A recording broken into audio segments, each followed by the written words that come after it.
Everybody wanted your endorsement. I mean, when I read the reports of the courting that went on, it sounds like, you were on The Bachelor or something.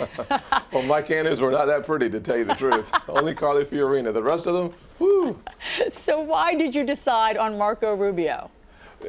The number one reason I think I decided on Marco is because he's a rock-solid conservative, undeniable. He has got, frankly, fantastic ratings on conservative scorecards, but at the same time, he inspires a new generation of voters.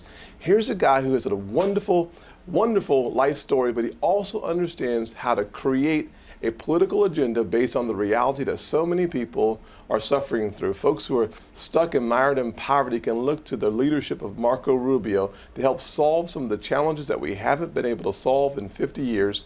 And as a kid who grew up in poverty, I can tell you that Marco Rubio has real ideas to help attain college education, finish vocational school, or end up at Harvard. The reality of it is the American dream is still alive. It is still healthy. We need a president who helps us get there, and that guy is Marco Rubio.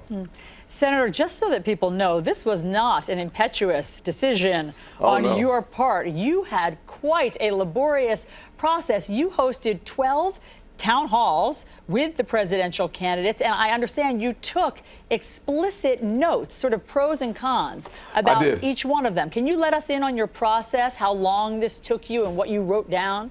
Sure, several months, Allison, to be honest with you. I hosted 12 candidates, as you just said, throughout South Carolina because I felt like it was very important for my voters to get to hear real comments, not sound bites, but thorough answers to very specific questions, and they did a really good job. The key for me was I had very, very good, highly talented people talking about the issues that are important to the future.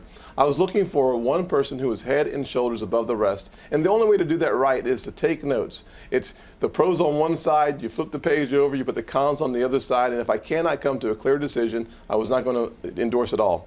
It was very easy at the end to endorse Marco Rubio because he was very strong. I've got a brother who serves in the Air Force. I thought to myself, who do I want to be commander-in-chief?